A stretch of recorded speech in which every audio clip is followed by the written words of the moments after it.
Red, right?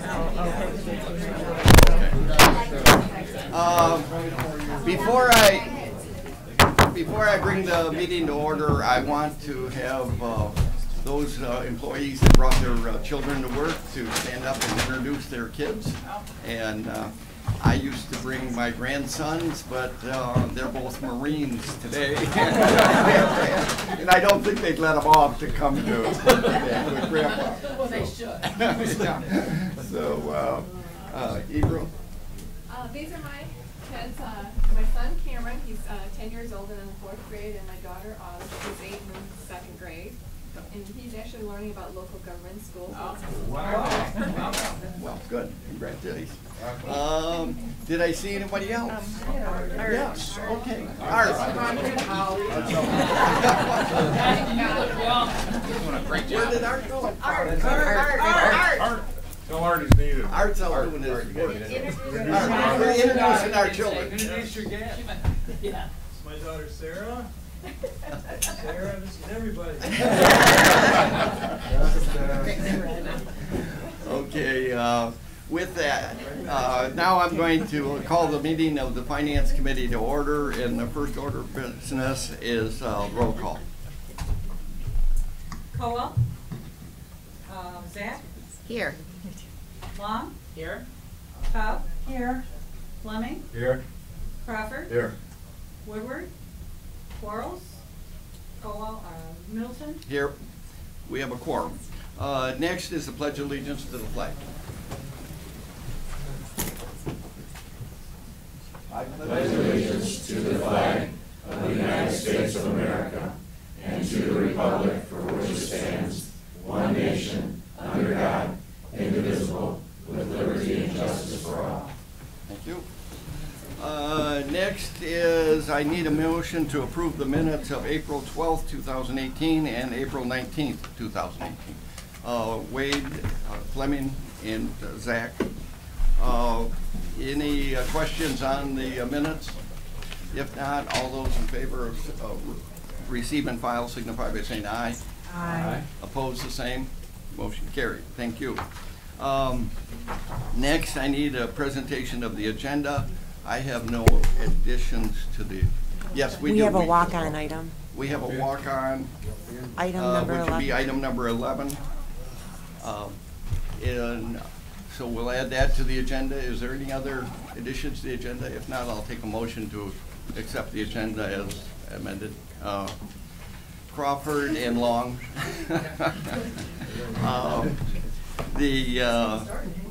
If there's no other questions, all those in favor signify by saying aye. Aye. Opposed, the same. Motion carried. Next is public comment, and we have Director David Malloy has public comment. Good morning, Mr. Chairman. David Malloy, Director of Public Safety and Chief of Police for the City of Novi. I also serve as the chairperson for the Clemis Advisory Board, and we're seeking your support for the 911 surcharge increase when we come here every year. It's a reminder of the critical need that we have for this 911 system, but also the extension of the 911 system to our first responders, our police officers, our firefighters, and our EMTs who are in the field. There is no greater lifeline that they have than the ability, number one, to communicate, and number two, for us to take those 911 calls. So we appreciate your support. Thank you. Is there anyone else from the public that would like to address the Finance Committee? If not, I will close public comment and move on to the contingency report. Need a motion to receive and file Long and Top. Any questions? Go ahead. Good morning. On page 1 of the report, which is page 13 of your PDF, you have a general contingency balance of $50,294. There are no items on today's agenda that impact that amount. On page 6, which is page 18 of your PDF, under miscellaneous capital outlay, there is one item for the medical examiner's office, the purchase of equipment for $32,125, leaving a balance of $468,187. On page 11, which is page 23 of your PDF, we are using assigned fund balance for tri-party items. Items 1A through 1K on your agenda totaling $506,621, And then items 2A through 2O for local road improvement program items in the amount of $695,354. Okay. Any questions on the contingency report? If not, all those in favor of receive and file signify by saying aye. Aye. Opposed, the same. Motion carried. Thank you. Next is communications. I'm going to take communications A, B, C, D, and E all in one. I need a motion to receive, file. Cowell is in top. So. Any questions on communications? If not, all those, that's a roll call. No, that's a voice vote. All those in favor of receive and file communications signify by saying aye. Aye. Opposed, the same. Motion carried. Next, we are on the consent agenda. And if you realize the consent agenda goes alphabetically all the way to the letter O, they are all road improvements. We've always put tri-party there, and we've also put the local road improvement grants in those. Are there any questions on any of those? I know on consent we usually don't take questions, but there's so many. If not, okay, I need a motion to accept the consent agenda. Fleming and Quarles. If there's no questions, do the roll call. Cowell? Yes. Zach? Yes. Long? Yes. Cobb? Yes. Fleming? Yes. Crawford? Yes. Woodward? Quarles? Yes. Middleton? Yes. Motion carried. Thank you very much, and really thank you.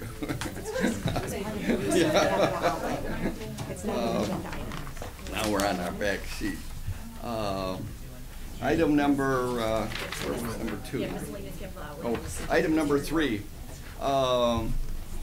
Establishment of Oakland County 911 charge rate, formerly telephone operating surcharge, for a period of July 1st, 2018 to June 30th of 2019. I need a motion. Crawford is moving it, Fleming is supporting it. So. Okay, go ahead. I have with me Jeff Neesmith, the Clemis manager, and Pat Coates, PSAP coordinator for Oakland. Last week, or last time I was here, we spent about 45 minutes going over in some level of detail the memorandum that I had produced and the need for this effort. I don't necessarily propose to go through that yet again, and Wade is, I've got a concurrence. Instead, this resolution is basically to raise the fee in a program that is outlined in the memo from 32 cents to 36 cents per month per device for the purpose of replacing substantial portions of our existing radio system to bring it into compliance with today's technology. And having said that, I'm sure that folks have read my memo 2 or 3 times, and if you have any questions, I'd be prepared to answer them. Yeah, and this is the way the law is written. We have to approve this each year. And the way technology changes, that's probably not a bad idea that there's a technology change. Yeah, the existing system we started installing the existing system back in 2002. So it's been in there for 15 years as a workhorse in various departments. And it took quite a while for a lot of reasons to get it installed, but it's been up at least for a solid 10 years, or longer for all the departments, and technology does change. Okay, any questions? Yes, Commissioner Top. I just want to make a comment that I think of all the things that we do at this county or any elected officials do, the most important thing is to keep people safe, and the rest of it is secondary in my personal opinion. And in today's climate, we need to keep people safe. Everyone needs easy access to 911, whether it's fire or police or whatever. So I will be supporting this because to me it's a very, very, very important issue. Okay. Okay. Thank you. Is there any other comments, questions? If not, call the roll. Zach? Yes. Long? Yes. Cobb? Yes. Fleming? Yes. Crawford? Yes. Quarles? Yes. Cowell? Yes. Middleton? Yes. Motion carried. Thank you very much. And thank for the presentation last week. That helped today a lot. Yeah, the proposals just came in a day ago, so we're going to be starting to evaluate the proposals. Commissioner Spitz is the board's representative on the evaluation committee. So he's got proposals coming at him like this. That's good for him. Okay, next I have item number 4, fiscal year 2017 independent audit presentation. Need a motion to receive and file. Zach is moving it, Todd is supporting it. So. Go ahead, from Plant Moran. Okay, introduce yourself. Thank you. Good morning. I'm Bill Bricky with Plant Moran, the audit partner on your account. And with me today is Tim St. Andrew, the manager on your account, and we're here to talk about the audit for the year ended September 30, 2017.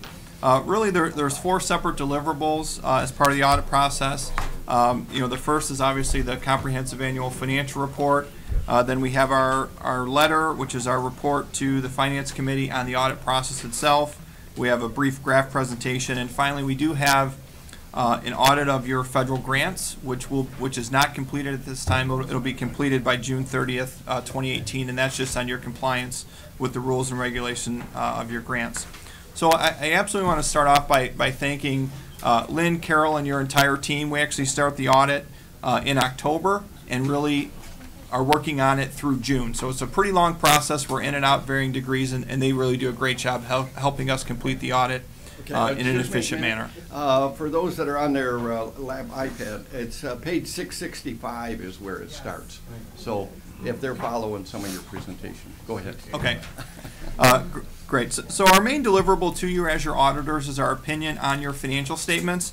So in the large bound document, the comprehensive financial report, our opinion starts on page 21 and goes through page 23. Happy to report the county did receive an unmodified opinion again in the current year, which basically means these statements are in compliance with all the rules and regulations. The only unusual thing in the opinion this year is we did add a new paragraph called an emphasis of matter paragraph, which really just highlights the fact that the county did implement a new accounting standard in the current year, actually GASB number 74 and 75, which changed the way that you reported your retiree health care assets and liabilities in the financial statements. And you'll see that in just a moment when we go through the graphs. So as far as the letter, so I'm not sure what number this is in your packet, but this is our report to the Finance Committee on the audit process itself. And I just wanted to highlight a few items in here. What is it? It's PDF number 666 on the letter. Okay. Boy, that's a bad number. Boy, oh boy. we got to work on that for next time. So I'm happy to report this. Despite the number, it really was a clean audit in the current year. In our letter itself, there's a few different sections in here. The first relates to our report to you on your internal control matters. So as part of the audit, if we identify anything from an internal control standpoint we need to bring to your attention, we do that in this letter. And then the second part is our report to you on the audit process itself. So the one item I want to highlight is on page 4. We did have one what I'll call audit finding in the current year, and it's PDF 669. Here we go. So this is really the only audit finding we have, and this represents, as part of the implementation of your new standard, which changed the way you report your retiree health care assets and liabilities, the county does have, you may remember, the main VEBA OPEB trust, and then the superseding trust, which is a result of some of the changing from the trust certificates to the bonds. And so there's about $12 million in the superseding trust. Under the new accounting rules, that should be reported as part of the fringe benefit fund and not in the trust fund, even though it's legally in a trust. From the accounting rules, it should be in a governmental fund. The county continue to report that as a trust, and will evaluate whether that should be moved going forward. So again, in the grand scheme of things, relatively minor, but we do need to point that out to you today. In addition, on that page, you will see the county's response to that finding. Again, it's really more of a nuance in the accounting rules than anything else. So that would be the only accounting finding, so to speak, that we had. Everything else went great, no problems. The only other item I want to point out is on the very last page of that letter, so page 8 of the letter, which would be 672. 672 of your PDF, is as part of the audit process is we identify things that we feel are adjustments, but they're immaterial. We have the ability to what we call pass on those adjustments, and those are listed here on the page. Okay, I'm sorry, the adjustments actually start on 673. Okay. 673. So really there was just 3 items that we identified to be 100% correct. These items should have been posted, but in the grand scheme of things, they're relatively minor. So I'll just go through what those are to begin with. So there's about a $1.7 million adjustment related to the county's collection of reimbursements from the state on personal property tax. So because of the timing of that payment, the county estimates the amount. In the current year, you underestimated, you were conservative by $1.7 million. So again, that's a past adjustment that will be sort of adjusted for next year. And the reason for that is we estimated at 100% reimbursement, and again, the state reimbursed it at a factor of 285%. So, yeah. Right. You're forgiven then. Yeah. The other past adjustments are, really relate to what we just talked about, the moving of that superseding trust from one fund to another. And then finally, the only other adjustment we had was in your pension and VEBA system, you have some investments that are valued not as of 9/30 because of the timing of those reports. And in the current year, if all of those assets were valued at fair market value on 9/30, there would have been an uptick of about $4 million. This is a recurring item and really just relates to how you can get the value of all of those investments, over $1 billion of investments, in a timely manner. So again, I don't view any of these as material. There's past items, but again, we are required to bring those to your attention. The final item I'm going to have Tim go through is we just have real high-level financial information here we'll cover, and then we'll kind of conclude our presentation. Okay. Thanks, Bill. So the graph presentation begins on page 674. We have 10 or 11 slides here. I do understand that further down the agenda today, there's a fiscal plan that will be presented where I suspect a lot of this information will be shared. So I'm only going to go through 2 or 3 of these slides just so I'm not duplicating information that will be communicated to you later. So then we start on the, I assume 675, the general fund revenue for the year on September 30, 2017. And this is by revenue source. General fund revenue came in just short of $411 million this year. Overall, that's an increase of 2% from last year. Now, looking at the 2 biggest pieces of the pie, property taxes, as always, is your largest source of revenue. This year coming in at 52% of your overall revenue, and that's a 2% or a $2 million rather increase from last year. And then the second largest piece of revenue would be your charges for services, which makes up 28% of your revenue, and that increased $7 million from last year. All of the other revenue sources were pretty consistent with last year. Move on to the next slide. With property taxes being the county's largest source of revenue, we always like to talk about one of the 2 major factors that really impact the property tax revenue, and that would be the property values. So this slide, we have the history and the trend of the county's state equalized value compared to the taxable value. And comparing 2017 to 16, your SCV did increase by 6%, while the taxable values increased by 3.7%. Now the reason that the 2 don't match is because with Proposal A, taxable values can only increase by the lesser of 5% or inflation, while your state equalized value can go really increases with market. And actually, Dave is going to be covering that as part of the fiscal plan. Yeah. So you do have 17 does mark 4 years in a row of taxable value growth. You are catching up to the 2007 levels, which is your recent high. You're still probably 5 to 7 years away from reaching those levels. Moving on. Good. Or more. Dave will cover that. Yeah, so I won't go into any more detail if Dave's covering that later. Moving on to the next slide, we have our general fund expenditures for the year. That came in at $401 million, down slightly from prior year. But if you were to look by function, these amounts are very consistent with prior year. And overall and by department, you did come in under budget. And I'm gonna skip the next two and just briefly discuss on the top, it's retirement and OPEB funding. So this shows your funding levels for your pension and retiree healthcare systems, with the left column being your net liability, the right, I don't know if you're looking at color or black and white, but the right column being your net position or the net assets that are set aside for these systems.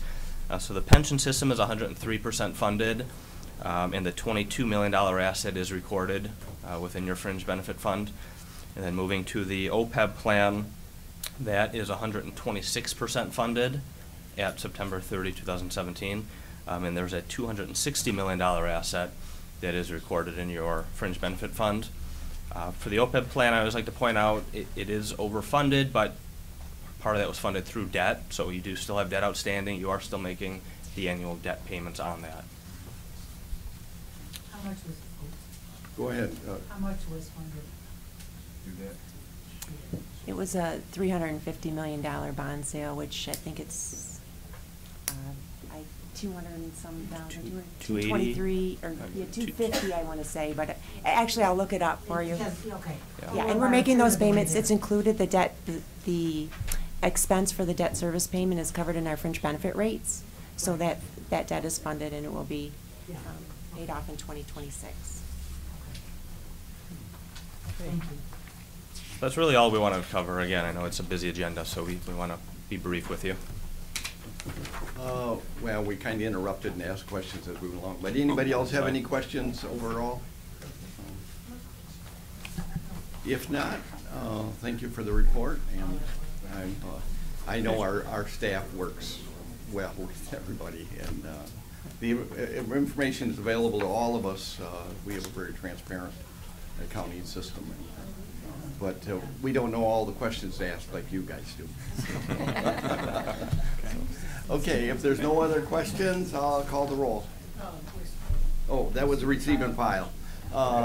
If all those in favor of accepting the report signify by saying aye. Aye. Opposed, the same. Motion carried. Thank you. Thank you. Next, we have item number 5, Sheriff's Office. Use of forfeited funds. Hello, lady. And I need a motion. Cobb is moving it, Quarles is supporting it. This is our annual request for the use of forfeiture funds. This year, as you know, many years ago, the law was amended to allow to enhance law enforcement. But obviously, you can't supplant. So the three things, Dale, here and there. One's the training, the annual training we do up at Camp Grayling for the SWAT team that we've done every year for many years. Another one is the SWAT sniper rifles. We're going to replace the sniper rifles that we currently have. And the Can-Am Defender MX, which is basically a 4-wheel drive utility vehicle that we'll use for the Marine Division to get out to remote sites, recoveries, lakes, people lost in the woods, things of that nature. But it can also be used for other purposes, but basically be used in the Marine unit itself. Commissioner Tom. Mr. Chairman, with your permission, Yeah. I missed something that had to do with the sheriff. Okay, go ahead. There was an exception report done earlier, and you mentioned something that was called a pit bumper. I just wondered what that was. What we do is we're one of the. That was in communications. Yeah. Okay to answer, Yep. sir? Okay. He's the chair. So that's the pit maneuver is something that we've trained on several years ago, and we also train other departments. If you recall, we train Southfield PD. In fact, we're going to recertify them I believe this summer, Commissioner Quarles. What it does is we put these bumpers on old used patrol cars, and we go out and we train and how to basically pit a car. When it's at a certain speed, you can tap it in the rear end, it spins it around, and it ends the pursuit immediately. We've been very successful in using that, and we're happy to provide the service to other departments also. Thank you. Don't they do that at county fairs and they call it demolition derby? Yes, sir, that is correct. Commissioner Crawford. Why do you need to replace the sniper rifles? The other ones, actually, according to the SWAT team, we're going to have about a 1/2 inch improvement the further away you get. They're actually more accurate than the ones we have now. So that's the only reason, just because they're. Well, how old are they? Yeah, they shoot them a lot, and the barrels, you know, will get a little bit warped after they run so many rounds through them. The other thing that we did the last time we bought sniper rifles, we bought a semi-automatic sniper rifle, and the guys are all saying that the single bolt action is a much better weapon, so they want to get rid of the semi-automatic. Thank you. Any other questions? If not, call the roll. Todd? Yes. Fleming? Yes. Crawford? Yes. Woodward? Yes. Quarles? Yes. Cowell? Yes. Zach? Yes. Long? Yes.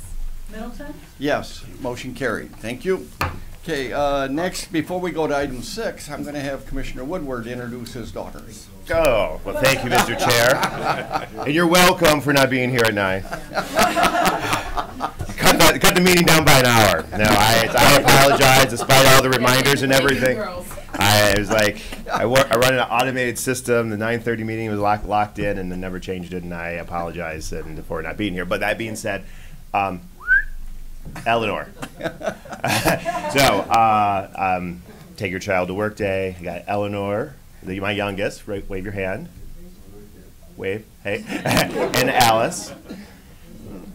Yeah, they came into this world after I came to this board, so I'm happy to have them here and chaperone. I thought I was on my game, and in a matter of minutes, it all fell apart. So, welcome to fatherhood. So, thank you. At 9:30, you would have been ahead of schedule. I know! So, anyway, thanks. Okay, thanks, Dave. Okay, now we're going to go to item 6, is the Sheriff's Office again, transfer of ownership and release of claims agreement for a K9 dog, Paco. Yes. Need a motion. Zach is moving it.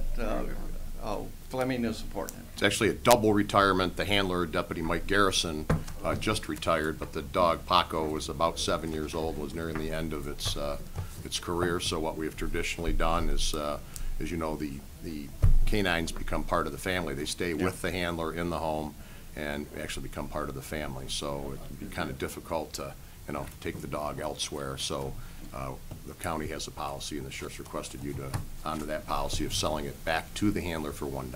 Okay. Otherwise, the dog was having to go off to work while the guy was being able to sit home and enjoy the. That's true. Okay. Any other questions on item number 5? Item number 6. If not, call the roll. Fleming? Yes. Crawford? Yes. Woodward? Yes. Quarles? Yes. Cowell? Yes. Zach? Yes. Long? Yes. Todd? Yes. Middleton? Yes, motion carried. Thank you. Item number 7, Sheriff's Office, fiscal year 2018 drug recognition expert call-out reimbursement agreement, grant acceptance. Need a motion. Fleming is moving it, Todd is supporting it. It's a grant from the state for reimbursement for when a DRE, drug recognition expert deputy, gets called out to the scene of someone that is potentially under the influence of narcotics. There are 150 certified DREs across the state of Michigan. We have 3 at the sheriff's office, and there's 19 in Oakland County. The other departments participate that have DREs are Bloomfield Township, Novi, Pleasant Ridge, Auburn Hills, Birmingham, Ferndale, Southfield, Clawson, Troy, and Oxford PD. What happens is if an officer out on the street anywhere in the county comes across somebody and they blow all zeros on the PBT, but they're acting in a really strange manner that leads the officer to believe that they may be under the influence, a DRE will come out to the scene, put them through a series of field sobriety tests that they're trained to recognize, that would then give them probable cause to get a search warrant for the narcotics or whatever it is may be in their system. The state will reimburse us on the overtime cost. We, the sheriff's office, coordinates the program for all the other departments, so that if, let's say, South Lyon PD calls in and says we need a DRE, they call us, and then we'll get one of ours or one of the others to respond. So we cover, the 19 officers all cover for each other so that they're available 7 days a week, 24 hours a day. Okay. Any other questions on item number 6? On item number 7? If not, call the roll. Crawford. Yes. Woodward. Yes. Quarles. Yes. Cowell. Yes. Zach. Yes. Long. Yes. Cobb. Yes. Fleming. Yes. Middleton. Yes, motion carried. Thank you very much. Next is item number 8, Water Resources Commissioner. Resolution to authorize Evergreen Farmington Sewage Disposal System capital improvement bonds. And I need a motion by Colwell and Fleming. Oh, okay.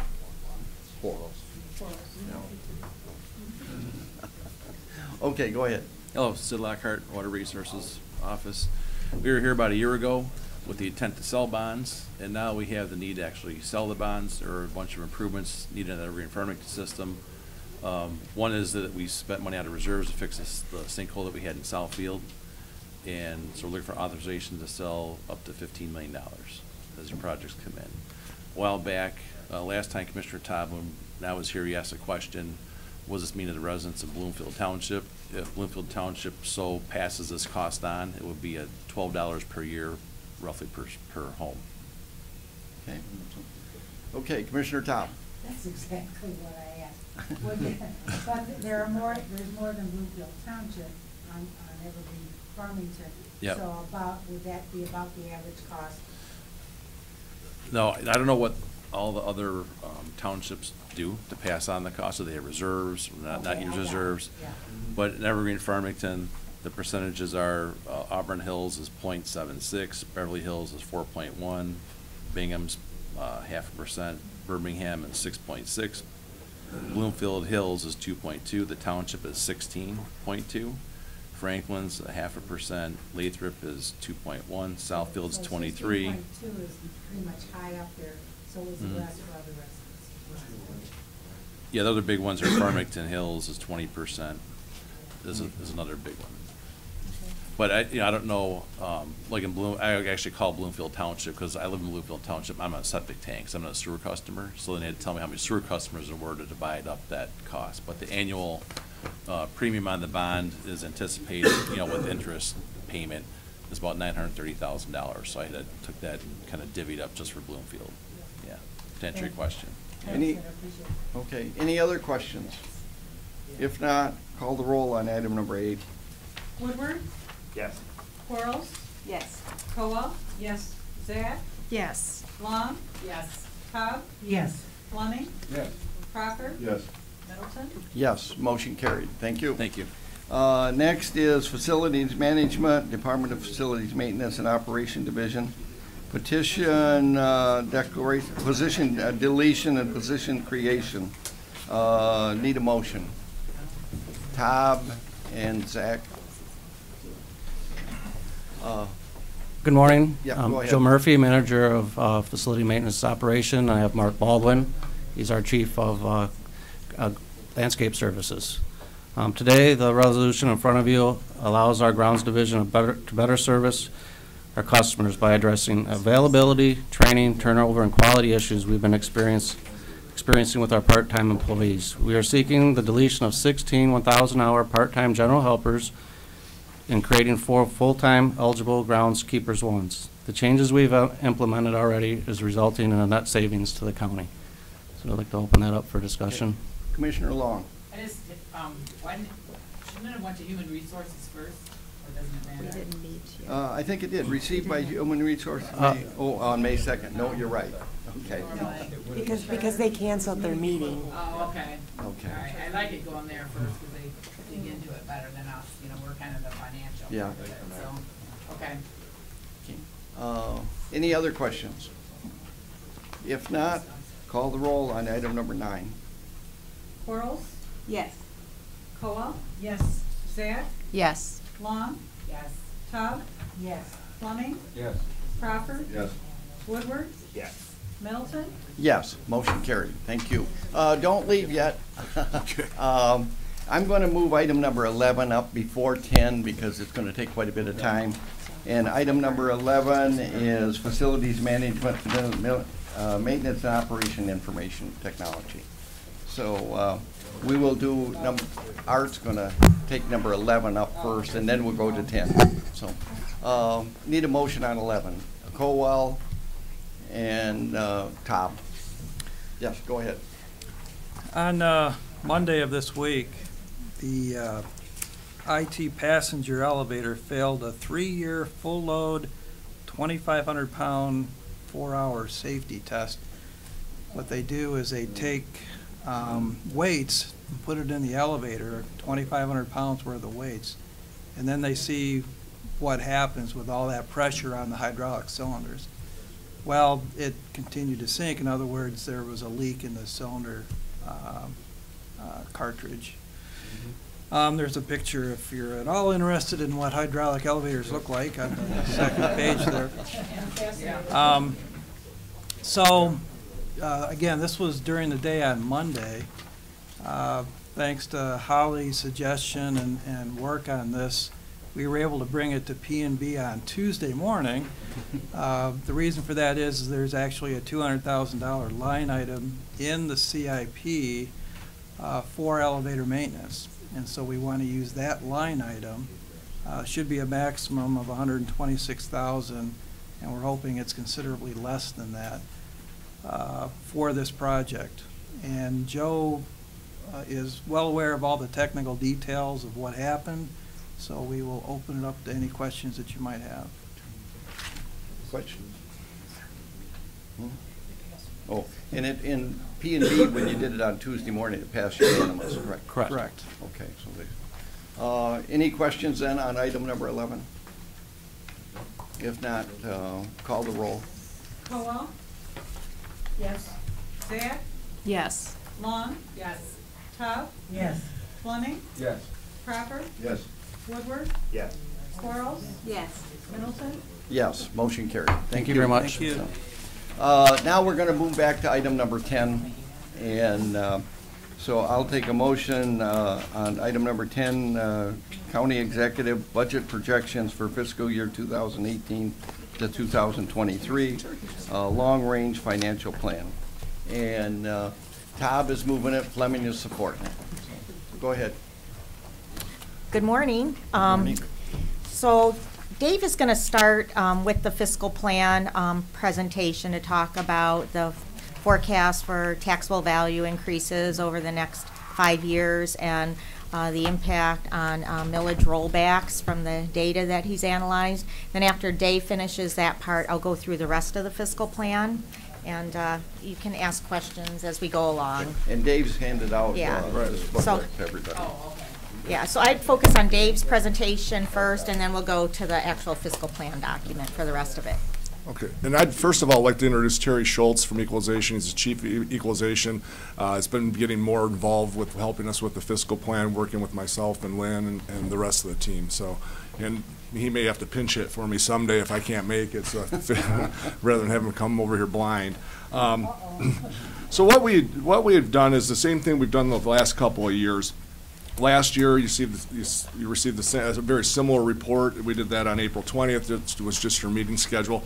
And what we do is we wait until we get the equalization report done for this year, 2018, get that to you last week when we did that, and then we concurrently try to work on this, but we need those figures done in order to build this and look at it from a taxable value standpoint, re-benchmark our projections and tell you where we were on and where we were off and how that impacts the 5-year plan. So I'm going to go through this PowerPoint. Feel free to stop me if you have any questions. We've talked about this before, but might as well say it again. The state equalized value and taxable value. I know the auditors mentioned that as well. The Headley's the amendment that requires us to reduce our maximum authorized millage rate. Proposal A limits our increases in taxable value. So we've got our estimates. Terry helped me update the real life examples, and then we're going to get into the Headley rollback. On slide number 3 with the pie charts on there, this is an indicator from 2017 to 2018 of what percentage our property tax base comes from, and it's predominantly residential. But one thing that I want to point out, the change from 17 to 16 is in the personal property. That's been dropping every year since the voters voted to change the personal property and exempt certain portions of it.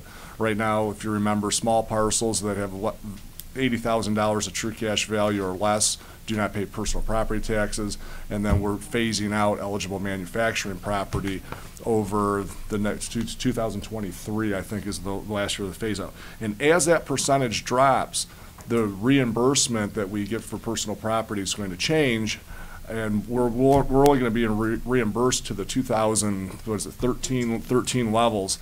And as the county develops new properties and they're larger parcels and they're added to the personal property tax rolls, when that increases, we'll stop getting a reimbursement. So the opportunity for growth that we had in personal property prior to the phase out isn't there. So we're trying to account for that in our plan. For example, communities like Novi, they had so much new growth in personal property, they didn't receive any reimbursement even in the first year. So, and that will affect each of your communities as well.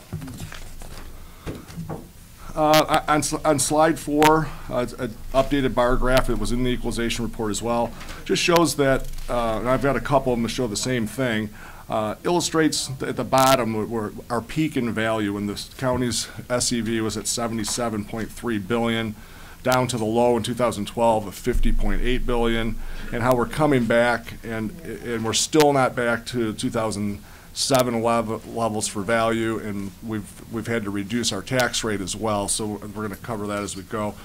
And it's important to understand on taxable value that every 1% equates to about $2.2 million in revenue based on our 4.04 millage rate.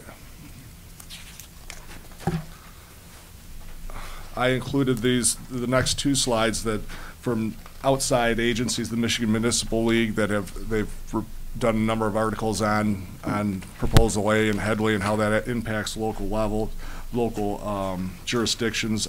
I don't think it's necessary to read them. I think that this committee's been intact long enough that we can kind of go past those. Same with the Citizens Research Council on slide 6. They've done a number of articles on it. What page number are you on? I'm on 6. 6, okay. I guess one thing on Citizens Research Council, Proposal A, the bottom paragraph I highlighted, Proposal A controlled the growth of taxable values but did not control the declines, meaning that local units would lose value during downturns that would take decades to restore during recoveries. So that's what we've been facing. Dave, to bring more attention to that, I had an article, or I had a resolution when I first came on the board and talked about that tax revolt, and I stapled a tea bag on each one.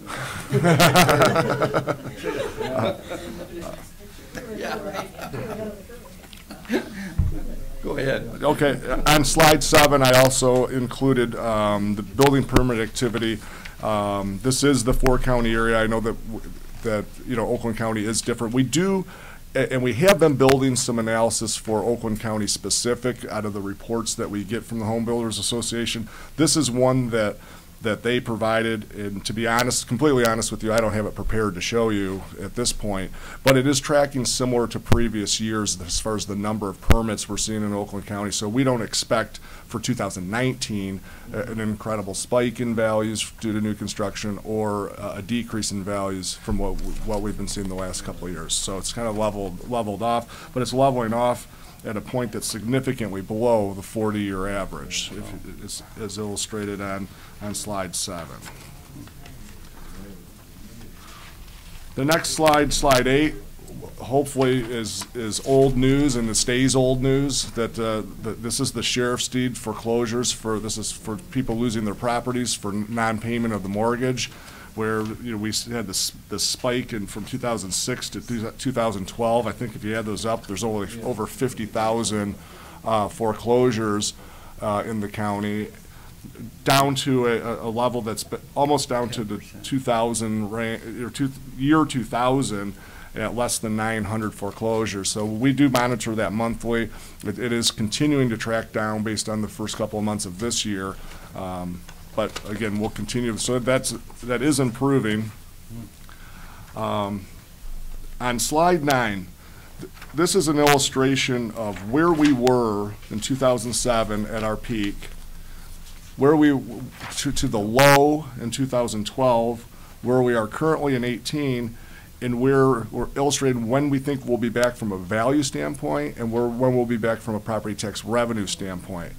And this is just an illustration because this assumes that we would levy the maximum authorized millage for the years 21 and 22. Historically, the county has not done that since the early 90s, levied the maximum authorized millage. So what we're looking at is in 2007, the total taxable value was $64.7 billion. We levied 4.19 mills, and it generated around $271 million in property tax revenue. Sure. Does this include the personal property, or is this just the? This would include all real and personal. That's included. Personal. Yes. Okay. In 2012, the values dropped down to $49.2 billion. We still levied 4.19 mills, and our collections went down to $206 million, or $206 million approximately. And these are just estimates. I don't have TIF capture in here or any of the IFTs. This is just for illustration purposes. This is never going to footnote back to the treasurer's office with their actual collections. Dave, we should probably mention that this doesn't include any impact from the federal tax code change that we can't estimate at this point, where, you know, property taxes basically are not deductible like they used to be in the past. So we don't know if that will have any impact on home buying changes in the future, you know, with pop-up issues. So because homeowners aren't going to get the tax deduction that they used to get, so. Yeah, go ahead. Especially higher-end homes.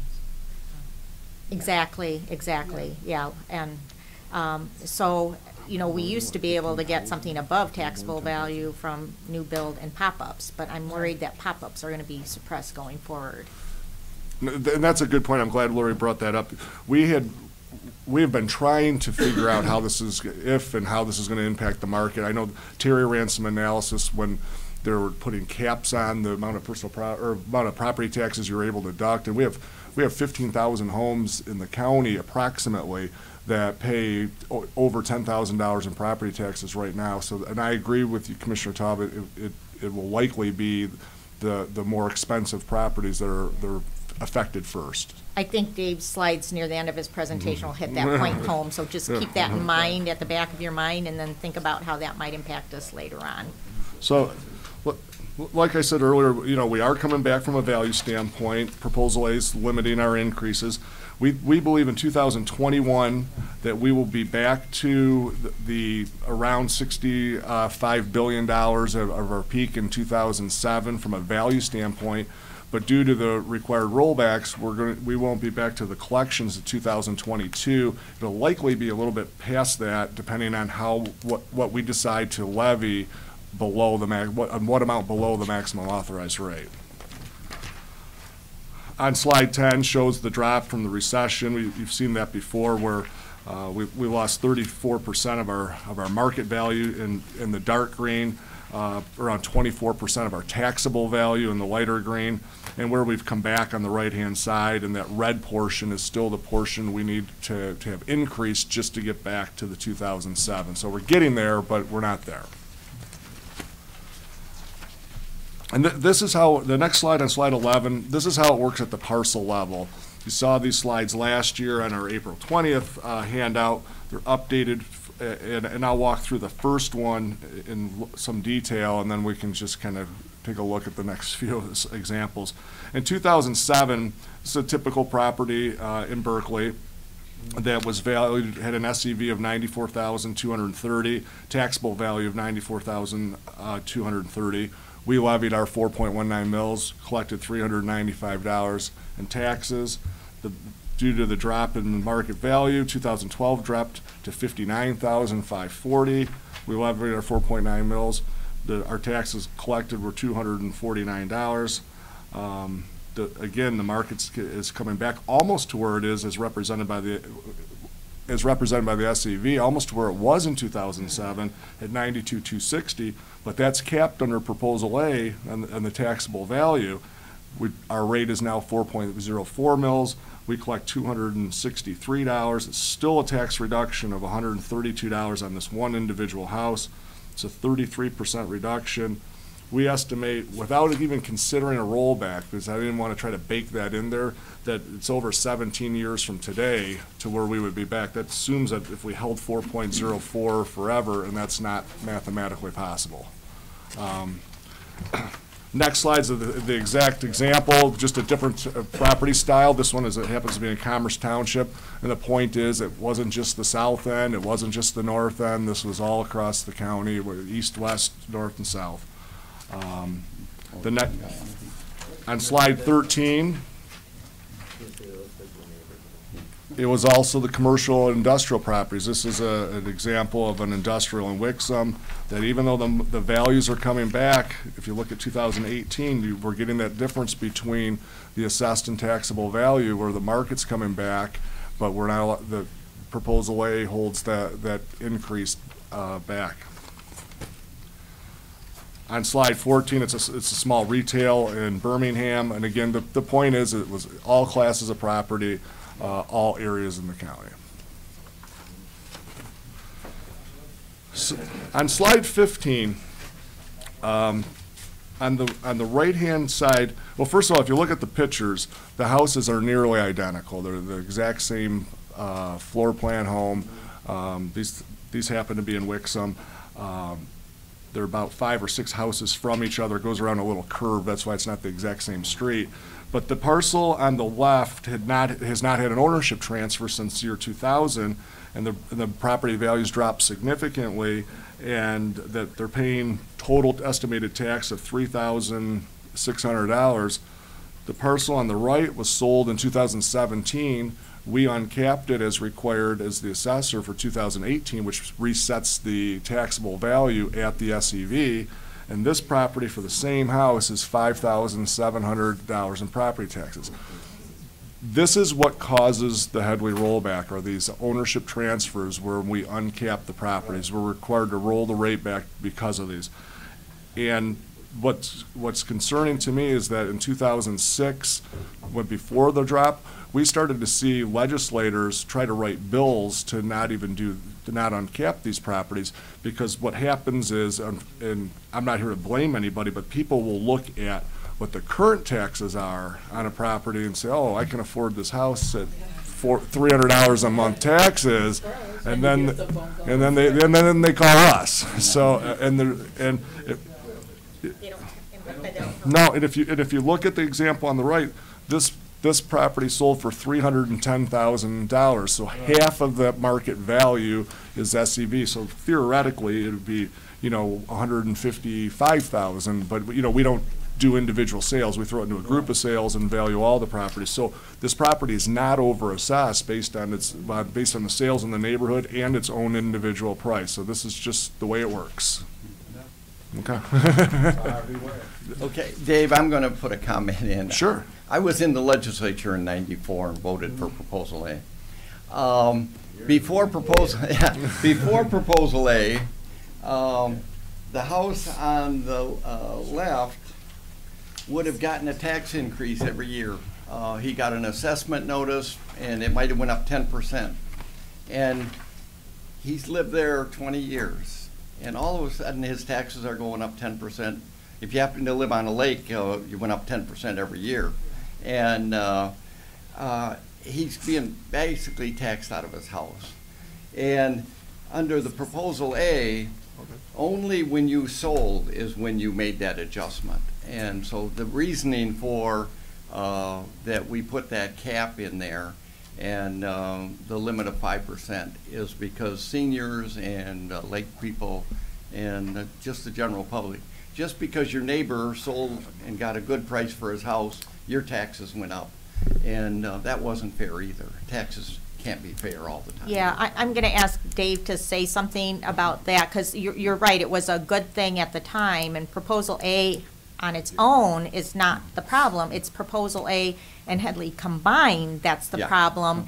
And so basically the house on the left, Proposal A intended for that homeowner to have their taxable value increased by the rate of inflation, right? But with the rollback, they're actually getting an increase of less than the rate of inflation. So basically, the new property buyers are subsidizing the people who are not moving because they're not getting that taxable value. So that's the problem, is the way those two laws interact. And Dave knows of a simple way to fix it, and we've talked to people in Lansing, but they don't want to tweak Proposal A because they think it's politically unfeasible. But there's a way to stop this. It could be challenged, but the way the Proposal A exempts that value from being taxed, so you're exempting that value from taxation until the point of sale.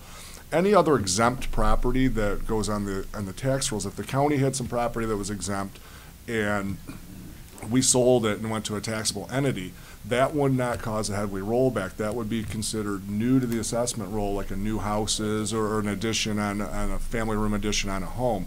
If we considered this as previously exempt property, if it could be changed in the statute to be previously exempt, it would significantly change and really really eliminate heavily rollbacks for the most part. There'd be some anomalies with losses in personal property or some other things that you'd have to consider, but it would significantly change the heavily rollback requirement for local communities. Additionally, in Proposal A, it did another major factor that very few people talk about, is it eliminated the millage roll up. Taxing authorities used to be able to roll up their millage rate. So during the declining values, when you actually do the calculation, it would have been a roll up. So we could have rolled up our maximum authorized mill, even if we didn't levy it. It would just give us more time before we had to reduce the 4.19. So that was another change that isn't talked about very often with Proposal A. And I remember the same thing, Commissioner Middleton, in the late 80s and early 90s. I worked at the City of Novi Assessor's office with Councilman Crawford at the time, and we heard the same thing, that we were taxing people out of their house. The market was going up at 1% a month, so 12 to 15% a year. So I understand what you did and the legislature did, and why the voters, for that matter. But it's certainly having some effects on us now. Yes. Slide 16. This is an illustration of our millage rate. Green is our actual millage rate that we levy, and the red is our maximum authorized rate. In the 90s, there were 3 rate cuts that the county exec recommended and the board approved, dropping our rate to the 4.19 mils. We levied 4.19 mils for around 17 years, from 1998 to 2014. We were required to roll back our millage rate over the past several years, but there was no rollback from 2006 to 14. And really, what were our down years, or even though we were recovering in 13 and 14, we weren't recovering at the level that was required us to roll that rate back. In 2015, we dropped our rate to 4.09. In 2016, we dropped it to 4.04. Last year at this time, if you pulled out your old copy, I had estimated that we may have to drop our rate from the 4.04 in 2019. Last year in the report, we thought that we would be rolled back to a millage rate of around 4.09 for this year as maximum authorized, and it might be prudent to lower it below that so we didn't run into a budget crisis if our calculations were off. This year's maximum authorized rate is 4.1125, as opposed to the 4.09 that we said it could be a year ago at this time. So that's an improvement on the millage rate, and I think, and Laura, you're going to talk about how that affects the 5-year financial plan. The estimates for our rollback are on slide 17. I didn't put this on here, this busy slide, to just try to create a problem. It's to try to be transparent with everyone involved, whether it's the administration, the board, and share with you our projections and our estimates. So if we're wrong on our estimates, it can be explained why. But everything that's not in yellow, the 1994 to 2018 is all just factual information. Those are actuals. You approved those numbers at your last board meeting last Thursday. So we recalculated the rate from our 4.14570. It rolled the millage rate back to 4.1120 and put that in as an actual millage rate. And then we ran our continued estimates in yellow, made some updates on those. We're expecting the inflation to be 2.3%. We have some published reports that say it could be as high as 2.7%. But we're using 2.3% right now. In 2019, our maximum authorized rate will be 4.069 mils. So we will not be required to roll our 4.04 back. But the closer we levy to that maximum authorized, the more risk we have of finding out. Because keep in mind, we found out our rollback for this July's levy for bills that are going to go out in a couple of months from a budget year that started October 1 last year. So if we miscalculate this, we're going to have to make some serious adjustments. And this is just trying to explain, what we do and why. And the closer we get to those levies, the riskier it does get. Does that make sense? So then Lori takes this portion of it and puts it in and made some changes in the financial plan, the 5-year financial plan. Eileen's Go ahead. got a question. Yeah. Eileen?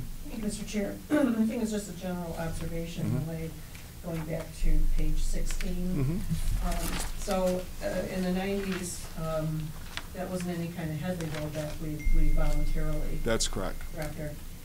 But that's not taken into consideration, obviously, when these Headley rollbacks hit us.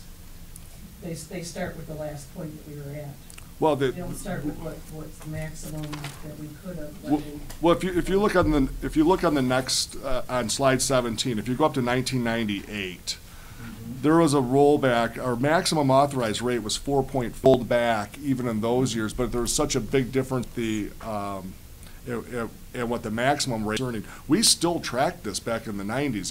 It probably didn't get reported as often to the Board of Commissioners because there was so much room and so many years out before it was going to have a real impact. I think back in the early 90s, if you'll notice, if you flip back to Dave's page. 16. Yeah, so in 1994, that was when there was no difference between a maximum authorized rate and a levied rate because that was pre-proposal A. And so Brooks and his administration at the time realized that there was this issue with this proposal A and this Headley coming together, that it was going to cause the decline in the maximum authorized rate. So I think what they did, as you can see, they intentionally kept ahead, and you can see the decline in the maximum authorized rate in the red bar, that they were right to do that. And so the only reason why we haven't had a reduction in the authorized rate for 17 years, as Dave mentioned, is because we had the Great Recession. And so that halted the millage rollback calculation. So basically the maximum authorized rate stayed the same for 10 years. If that had not happened, we would have been having declines. But you can see the margin between the maximum authorized and the actual millage levied at that time. It was a very slim gap. Yeah, we didn't have a rollback from 2006 to 2014, so to our maximum authorized rate. So there's a good news, bad news thing is the recession helped us with not having a rollback, and when the economy improves, then you have to worry about the rollback again. Well, and proposal A wouldn't let us roll the rate up like you could pre-prep it. Thank you. Okay. On slide 18 is just the 5 months that we have to calculate the rate of inflation. So just to show you, we're using 2.3% in our analysis, and the yellow is actual. The bottom part doesn't calculate. I took it out one time, and then I messed up the Excel file, and I thought, well, you guys can just figure it out. That the yellow. So I knew you would have that one. So we're using 2.3. We're at 2.17 right now. So we think we have a reasonable rate of inflation in there. And during the budget process, we provided a further update for projections for 2019 in August of 2017, and we'll probably do the same thing this year. We'll have a couple more months in, and we will benchmark today's report in August, and then hopefully bring an accurate 2019 equalization report to you next April. That piece of the discussion, trying to project where CPI is going over the next few months, probably took the most time for us to come to a consensus, and so we stuck with the 2.3% that we assumed last year, and I think we're going to be pretty much on target. Yeah, and the point is, we monitor it monthly. The April number comes out on May 10th, so we calendar them, we check it. So if there are different market conditions, and a lot of stuff nationally can affect that, if we see if we see this changing at any point, we will modify slide 17, and whether that makes an impact to the budget or the fiscal plan, that remains to be determined by the administration and obviously the board. And then the impact of the 4.04 mils versus a 4 mil, that we had previously put into the fiscal plan for 2019. Every 0.01 mil is around $570,000. So the difference of 404 is about 2.3 million. Again, that's just the math of it. I don't take into account any TIF capture or any chargebacks or MTTs or anything. That's just kind of order of magnitude of what every 0.01 on the millage rate does. You saw this from the auditors. This is a bar graph of value change since Proposal A. This is not only SEV taxable, but the inflation rate multiplier of the CPI that is used under Proposal A. And just kind of a analysis, we're trying to break it out. During the increasing markets, once we knew what the CPI was going to be mathematically, you could figure on around 2 3/4 or 3%, 3 1/4%, somewhere in that range of market activity from ownership transfers and new construction for a taxable value estimate. So we continue to do that, to monitor the building permits, monitor the sales activity, to try to give it. And I think we've done a pretty good job of taxable value reporting and heavily rollback reporting. So we're trying to add to it. And I have a slide on what Lori explained at the house level that I didn't put in this, and I'll put it in there, where it shows that the person that doesn't move will not pay the rate of inflation on their property tax bill. The person that bought takes the rest of the share. So I'll add that I made a note to add that for next time. And this is where we are on slide 21. 18 is what you approved last week. 19, we're estimating a 5% increase in taxable value on the real property. What you approved last week was a 5.11% on real property. Now, the personal brought the bar down a little bit, but when we're doing this, we account for the personal property reimbursement separately. So we do have that accounted for. So we are just slightly above where we said we were going to be. But by the time we go through a July board of reviews, and even though tax tribunals are down, we will have some reductions due to property challenges from the communities within the county. 2020 through 2023, we're estimating a 4.5% increase in taxable value. If you look at the median over Proposal A, it's around between 4 and 5. So we think we've got reasonable estimates in the out years, but we update that. We'll give you a better number for 2020 at this time next year, and we think we're just using reasonable averages going forward to build the 5-year, the property tax portion of the fiscal plan. We talked about heavily rollbacks enough, I think, 22 and 23. I mean, the same type of slides that we've gone through in the past, and I'll take questions if there's any. Yeah, Commissioner Zach. Let me just understand the legislative change that you would recommend on the Headley. There's some people that argue that any change to this would be deemed unconstitutional, and you couldn't do it through the legislature. But if we could change the definition of that exemption of value from the market increases since Proposal A. It deemed that to be previously exempt property or value and now taxable value, and it would effectively take that out of that Headley rollback calculation. Is the definition in the constitutional amendment that was passed? Is that? I don't believe it is. Okay, that's the debate in Lansing right now. It's in, yeah. It's in the where? Quite a few people believe it's in the statute and therefore could be fixed with just a statutory change rather than a constitutional change. As Dave said, that you amend the statutes that basically implemented Proposal A, and in that statute, you would change the definition for the uncapped property to previously exempt property. Is that right, Dave? There's a series of definitions of what is considered new property, whether it's cleaned up contaminated sites would be, if it was a real low value because it was contaminated and it was cleaned up and had the same value as other properties, that would be outside of the Headley calculation. So what we're talking about is that benefit of Proposal A, that on whatever slide it is, that the two houses was changed and added to that definition of new, it would come outside of that Headley calc. What about the Headley rollback or whatever it is? I'm not quite certain of the language. But what about the communal rollback? In other words, a city or village or township, whatever, if their congregate taxes, all the taxes they collect, cannot exceed as well.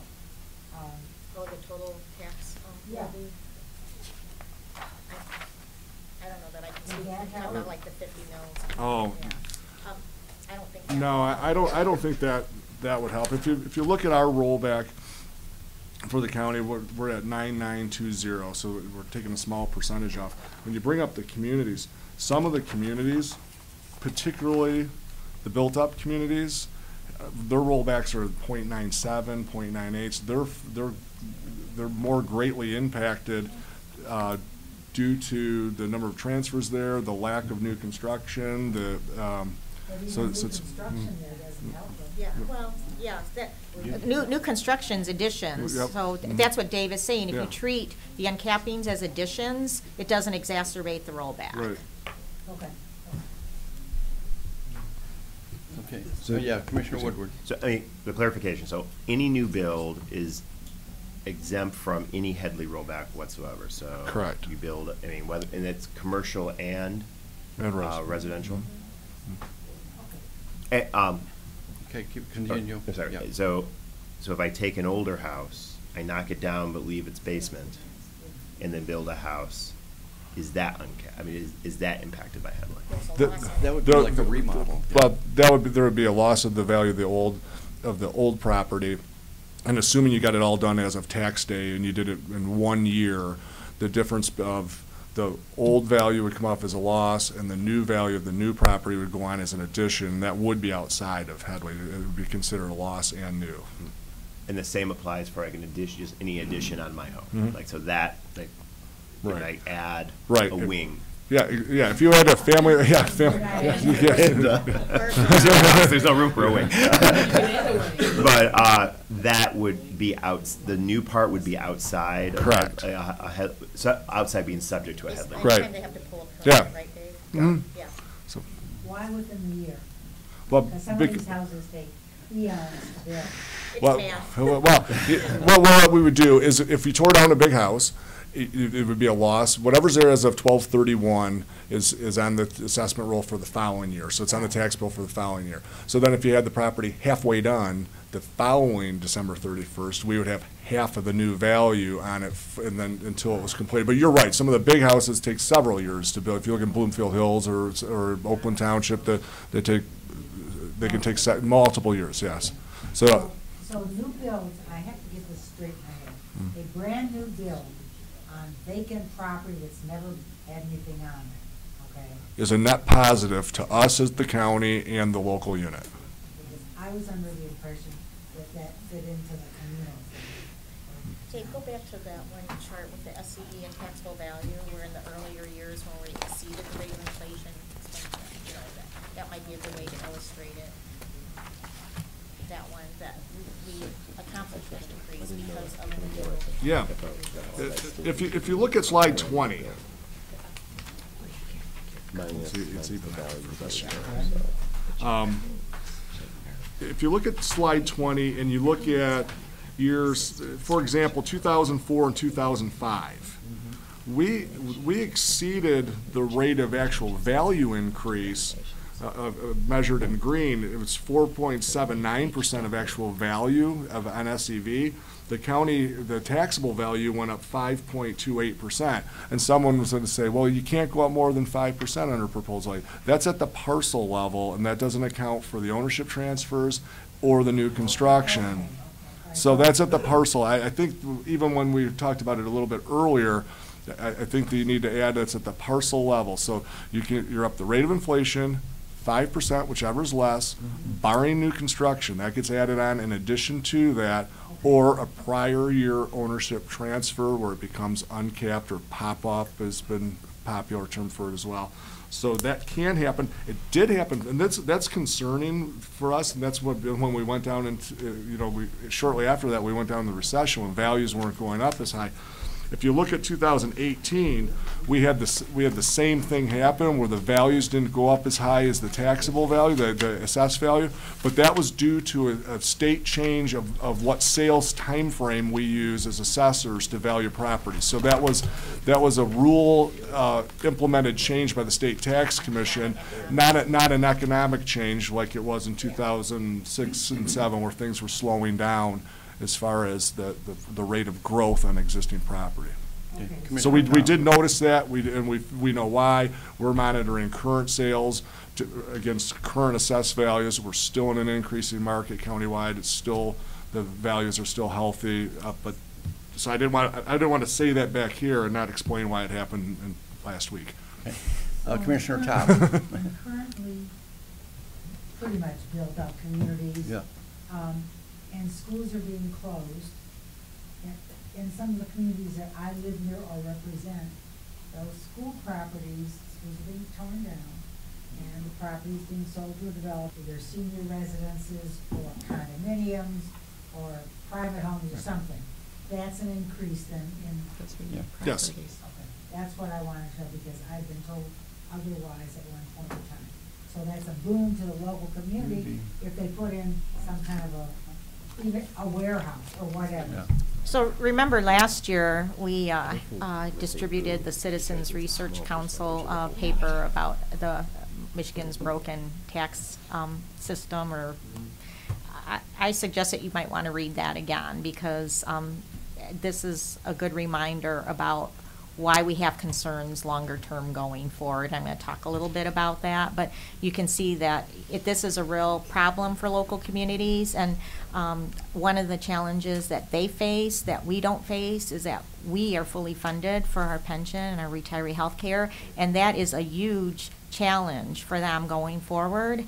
So, at some point, I don't know how this becomes a sustainable model. So, and we're just lucky here at the county because we have wonderful talent, as you can see from Dave and Terry's presentation, and then on the left of me with the talent that we have in fiscal services and all their underlying staff. We have the best talent. I'm going to say not just in Michigan, but around the country. And so, we have to be able to retain and keep this type of talent, because we are well recognized. I mean, I'm not just saying that lightly, but there are a lot of people that don't have this kind of ability to forecast and put all these factors together and do a good job of reading the tea leaves. They're pretty accurate. So, Commissioner Taub can continue, and then I got Commissioner Woodward. I want to apologize. I should have told you this eons of meetings ago, but Dave Heber went up to the MAT conference a couple months ago, and he hit a home run right out of the park. I mean, people were overwhelmed. I hope they're going to have it back, because you don't know what impact we have on little itty bitty counties with 10,000 people. They don't even know. Assessing it's beyond Yeah. I hit a home run, but it was a football game. That's probably right. Thank you, I appreciate it. It was a pleasure. But it is overwhelming to small counties that, yeah. and we do appreciate the expertise we have. Commissioner Woodward. Well, I'll start by saying Dave Heber and his team is awesome. And I'm able to read. I mean, I think all of us have. I mean, I've had like bizarre questions like out of the blue that and super responsive and appreciate for that. My question is there a way to calculate? So I mean, a very small change in definition. I mean, so that the pop-up is not subject to the Headley rollback. Is there a way to estimate what that value would be? I mean, obviously we know what that pop-up is. I mean, have we done that? I don't want to put a lot of work into it, but I think the magnitude. It basically eliminates it. There's been some, due to the formula of how Headley works. Milford, for example, had a Headley rollback in a year that they had an actual decrease in taxable value as well, and that was due to the elimination of personal property at the General Motors proving plant. So, and I know that because we do the assessing for Milford on a contract, and I know that Terry was involved with talking to Don Green, the supervisor out there. I know that Don, I think, met with Runstad. I think even Mr. Colwall and showed his concern with how this process worked, and I don't know where it ever went from there. I mean, you participated in a meeting with them and explained the problem, but I don't want to say anything bad about anybody, but it's hard to get traction with this topic in Lansing. Yeah, well, historical rhetoric around the topic and everything. I mean, but I think Lori really hits on it. I mean, how these local communities, smaller communities, are going to deal with the unfunded liability issues.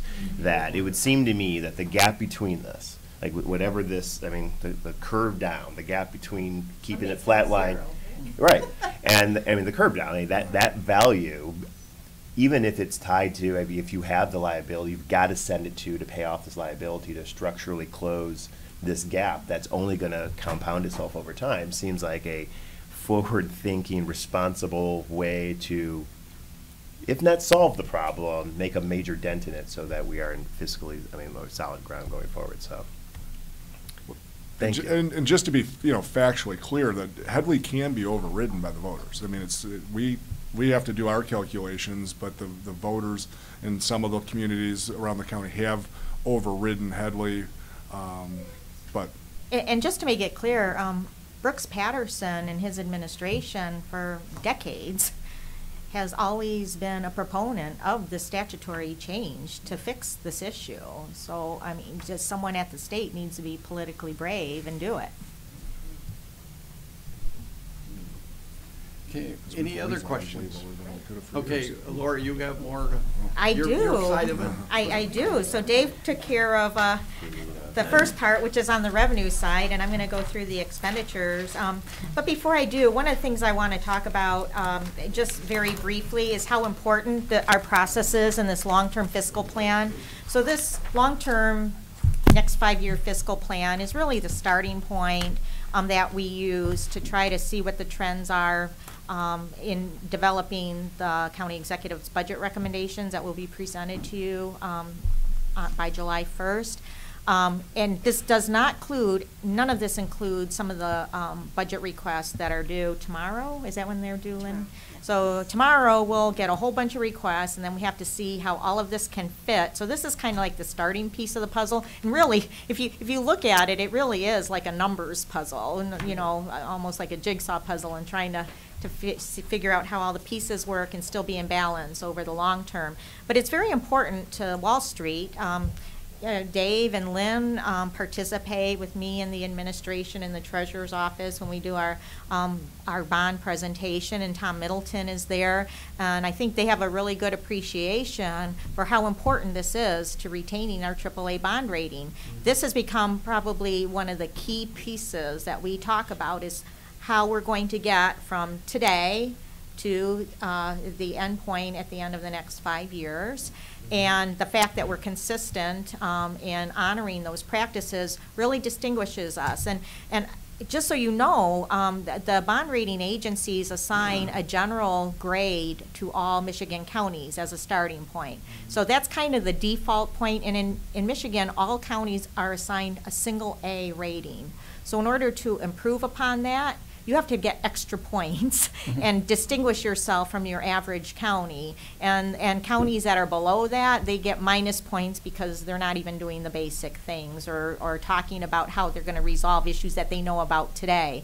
We get the AAA because of the talent that I talked about, you know, throughout the entire county, and not just in my department, but in the treasurer's office, across all the countywide elected officials, because we work well as a team, and Wall Street sees that, and this demonstrates how we all come together and pulls it into a very simple document. If you think about it, it's on one spread, you know, one spreadsheet page.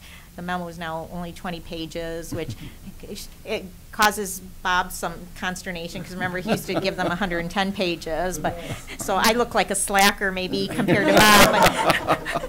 But what I really want you guys to do is read it, so that's why I shortened it, because it's hard to read 110 pages. Everyone's so busy. But I wanted to point that out, that this document becomes very important, and what started as a necessary tool for us to get through the Great Recession now has become kind of part of our culture and as a roadmap to guide us forward. So think of it maybe that way, as a roadmap and a puzzle. So having said that, what I want to do is point out that by the end of September 30th, 2023, this plan as presented to you is balanced with several caveats. The main caveat being that this does not reflect any of the potential significant financial damage that will be done to us if the governor's recommendation is approved by the legislature, which is to increase the local share match for counties for indigent defense. His budget recommendation is to require local governments to fund indigent defense at $7.25 per capita. It's just a simple calculation that does not take into effect any of the demographics, such as your age mix, your crime mix, any of that stuff.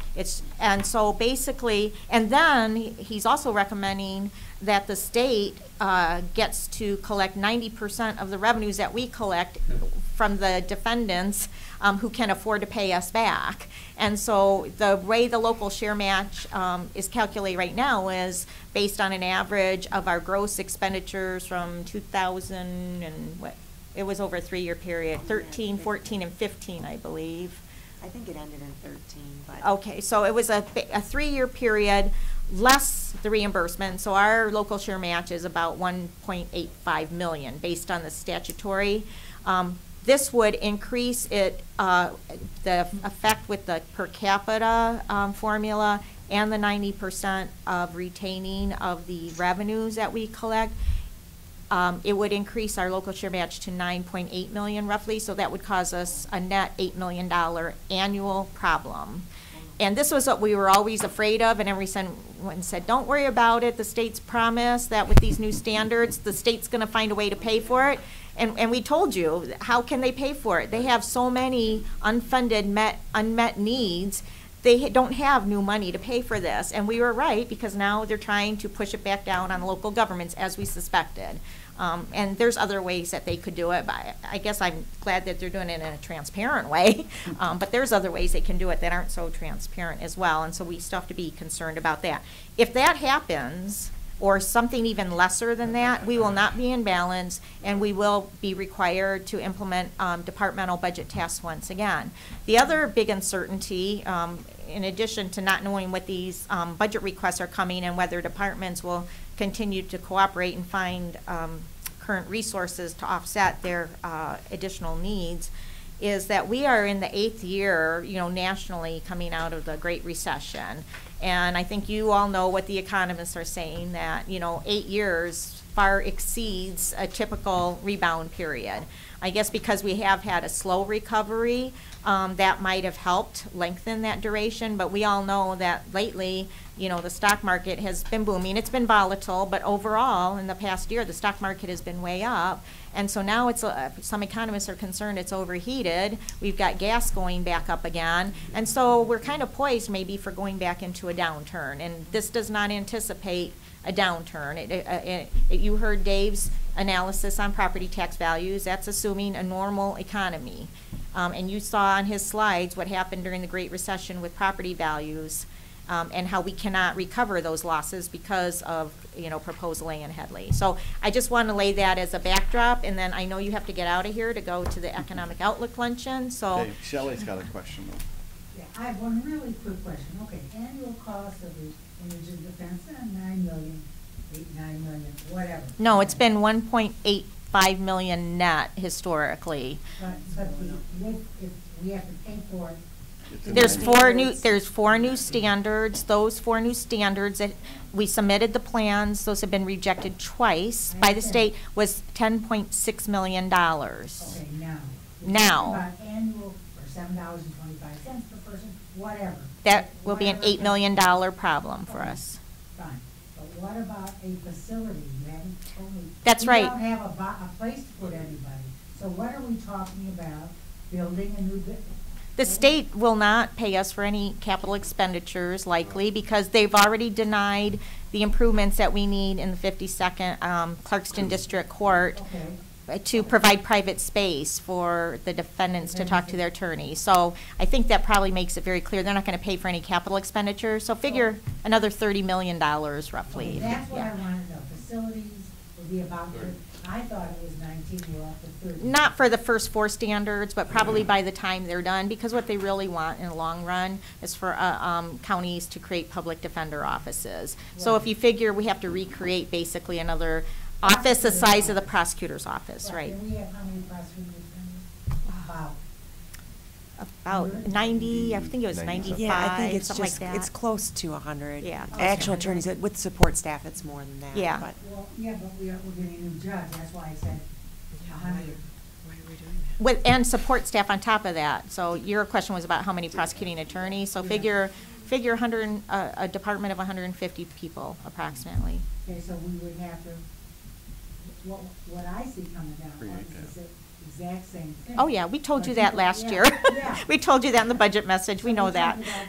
Yeah, we know that, $30,000 yeah. plus an annual $8 million plus. Yes, this is just Okay. operating expenditures, just for the governor's recommendation to change the formula for local share match. That's all this doesn't talk about the next 4 standards that they're going to recommend soon, which is going to be very costly as well, because they want us to pay more for indigent defense attorneys.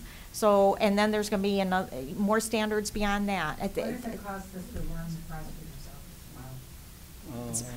Wow. their budget's about 19 or 19 million. I have the middle. Operating. Okay. So we're gonna have to duplicate that. I mean, I think they're even looking at looking at our other capital cost needs for the current plan, where they're reviewing the space renovations at the In the sheriff's jail. office. Their estimate was like they would consider things that are 25,000 or less. Oh, in Oakland County? Well, just in general, right? And I have to tell you, the MIDC staff are not as talented as our staff with their analytical ability. So it's very cumbersome trying to make them understand the numbers. Quite honestly, it's been very frustrating. Even simple spreadsheets with trying to show them what the district court defense attorneys were and the reimbursements, and they can't understand why I just think they're looking for red herrings to keep denying our plans, quite honestly, because I think they're angry with us because we're the lead county challenging them. So we're coming very quickly to another impasse, I'm sure, and this will probably end up in court. Thank you very much. That's just my personal opinion. It's an editorial opinion. But those are my observations. Would you agree, Lynn? It's very frustrating, and it takes a lot of time from everyone's staff around the county, prosecutor's office, IT's office, Sheriff's Lynn's office, sheriff. facilities. It is a waste of our valuable staff time just dealing with all of these questions for just the first 4 standards. We put a lot of hours into it. We're struggling here, and it isn't that people don't want people to have defense. Obviously, everybody does. You can't imagine the impact on the Upper Peninsula. Most of the counties don't have jail up there. There's a single jail. I got Colwell and then Woodward. Okay. Actually, I think the less populated areas are having less of a difficult time. It's really the populated areas that's more complex with district courts, and those, they did not develop this model for populated areas like we have in southeast Michigan. Right. They developed it for a rural area, and they think one size fits all. That's the problem. But even though the rural areas aren't struggling, they don't have the funding. Yeah. None of them have the funding. So. But most of, like the smaller areas are having better success in getting their compliance plan approved by the MIDC. Because it's simple. Yeah. It's Okay. very simple. I have Commissioner Colwell and then Commissioner Woodward. Yeah. Thank you, Mr. Chair. As one of those who voted on this issue, I just am wondering, I'd be happy to go with you to Lansing and, visit meetings with the governor's office, approach chairs. Malcolm Brown is our lead guy on give, this. Give testimony in committees or whatever on this issue. I know that Malcolm, I'm sure that your lobbyist is working on this, and we should certainly have our board lobbyists working on this as well. Okay. It's just that. That's fine, yeah, thank you. Trusting anything anymore is like really. The one strong advocate that we've had to try to stop some of these unfunded mandates coming down our way has been Marty Nolenberg in the Senate. So, but the House, I'm not sure is as strong as what's the resistance in the Senate. So, there's a lot of uncertainty. Commissioner Woodward. Thank you. I'll just keep these comments brief. And I'll start by saying I understand the position of the administration. I greatly disagree with the approach we've taken. We keep saying everyone supports indigent defense. Michigan has the worst indigent defense system in the country, and we've got to do something about it. And frankly, I think there was an opportunity to kind of engage and try to shape this in a better way earlier. Trying to litigate and fight, and I think it's right. I think Oakland County has the reputation trying to do whatever it takes to fight implementation of an indigent defense system. It's going to take money. I know. We've got to come up. I mean, we have to come up with the money. I'm sorry. I think. Well, I'm not done. Lauren. But, yeah. I'm not done. It's the funding. It's more than funding, because every day we wait, we continue to support. I mean, we have to continue to operate with a system. Indigent defense system that is delivering 2 levels of justice. One level for those with resources and one level of those without resources.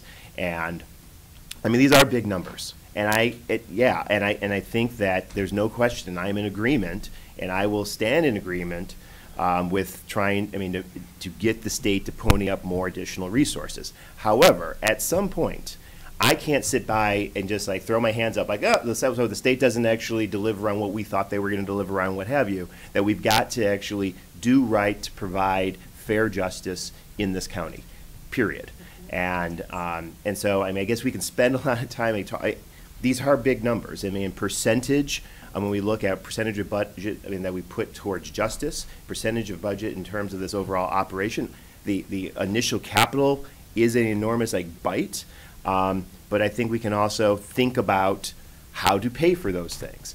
The rollback that we did in the past and the revenue that Oakland County gave up for virtually nothing that the average person actually felt, they wouldn't even be able to quantify in a measurable way of what they saved, is money that could have gone towards the infrastructure to actually pay for this. I was trying to come up with the exact calculation, but I couldn't do my math quick enough. But I guess to me it's piecemeal, incremental stuff.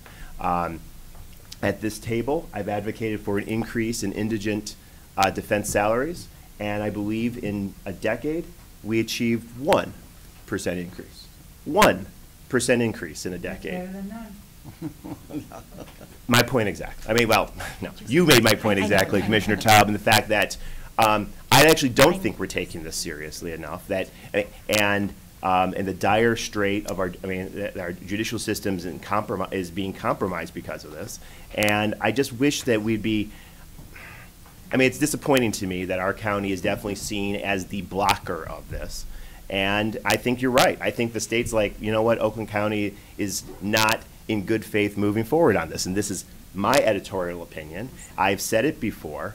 I have, and I guess, I mean, I hope that we explore other strategies than the one that we have been, because I think, frankly, if we continue down this track, we might end up in a worse financial position than if we kind of come to the table to find a better solution. Thank you. Okay. If I could just respond, I have 3 points just to clarify some of your comments. First of all, I think the county executive administration has made it very clear that we agree that indigent should have proper defense. That's not the issue.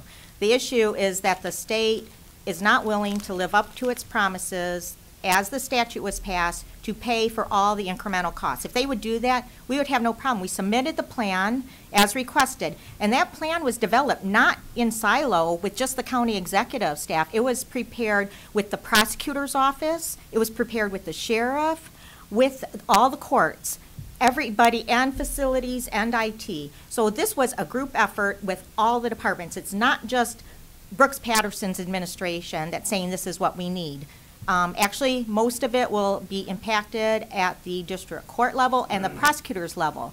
And so one of the problems that we have is that they created a new critical process for first arraignment, and while they are willing to pay for the indigent defense attorneys, they are not willing to pay for the representatives of the victims. And so it's a one-sided funding scenario that they're willing to pay for, which is unfair to other citizens of the county, not just the indigents. And that's what we have a problem with. And that's our county prosecutor's issue with this. So we are representing her issues in this fight as well. So, I resent a little bit that we're just being antagonistic for the sake of being antagonistic. That is not true. We are trying to represent our taxpayers the best we can and represent all of the elected officials' needs as a team. So that is one response to you. The other response is that while you say that we are not spending enough, you can talk to the courts during the budget process, and you can look in your budget. We have been underspending the amount that's been appropriated.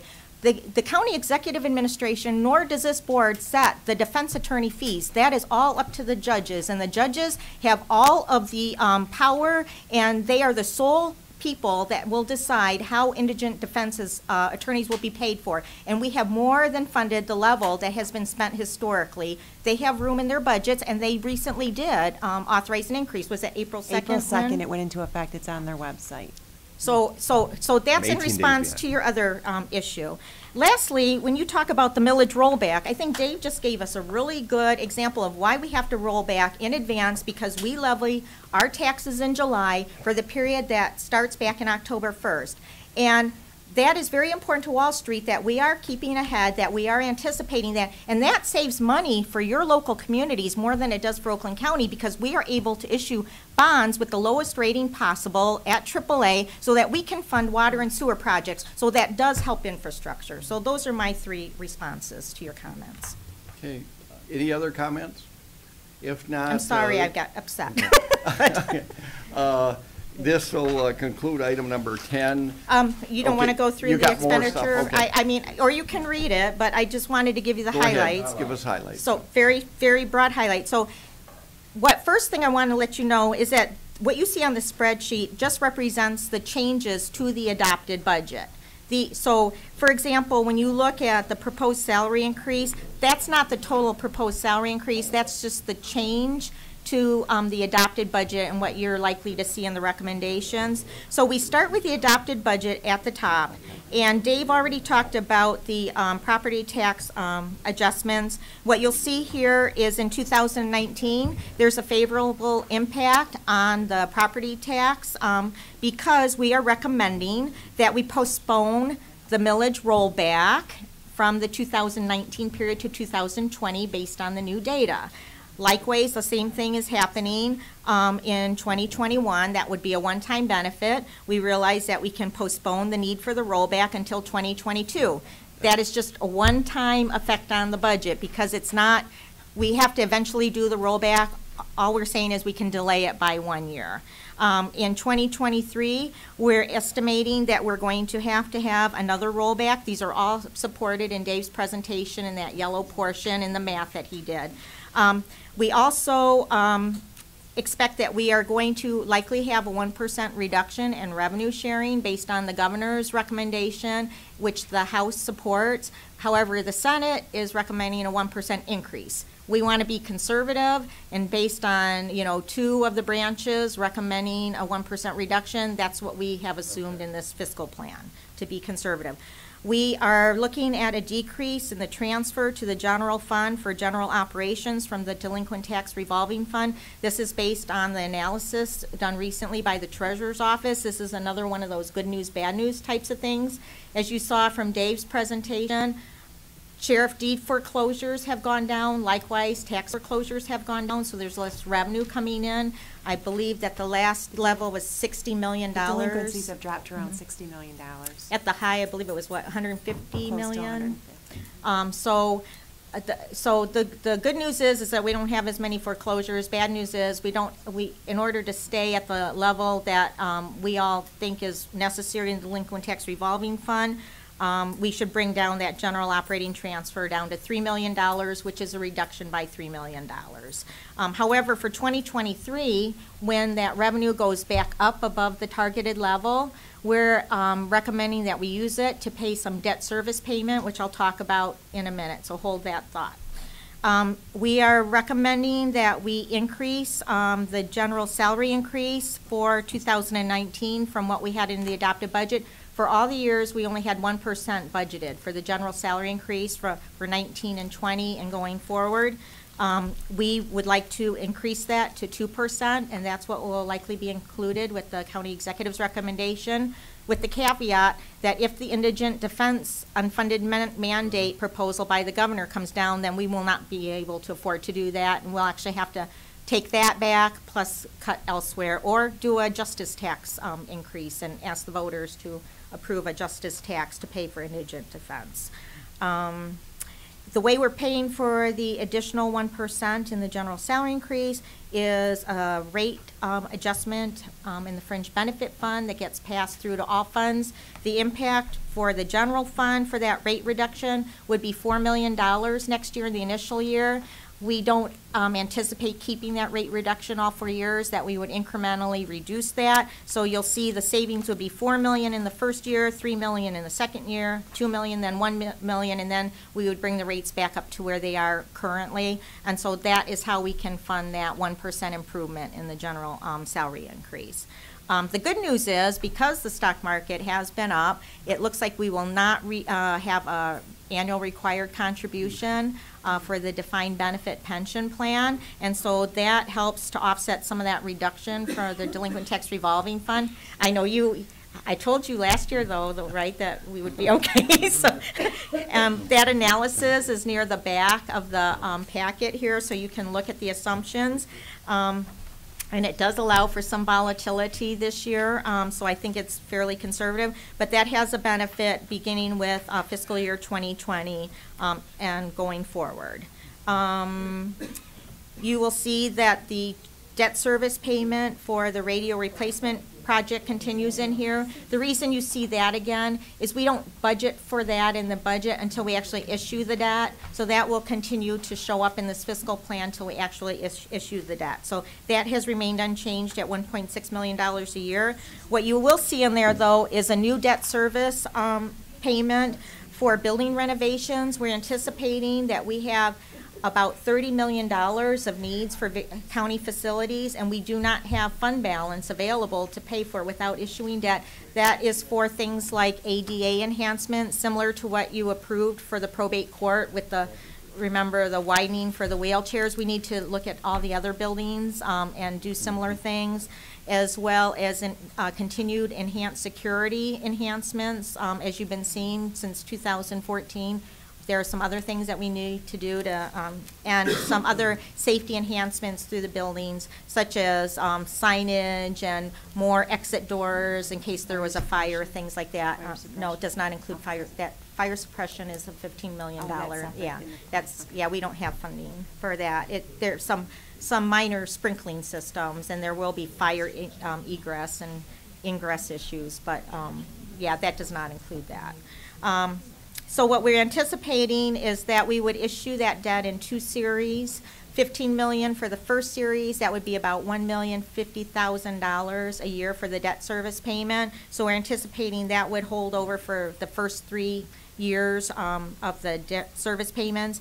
And then we would issue the remaining $15 million probably sometime in 2021, with the debt service then increasing to the full amount of $2.1 million going forward. The general fund is anticipated to absorb that through 2022.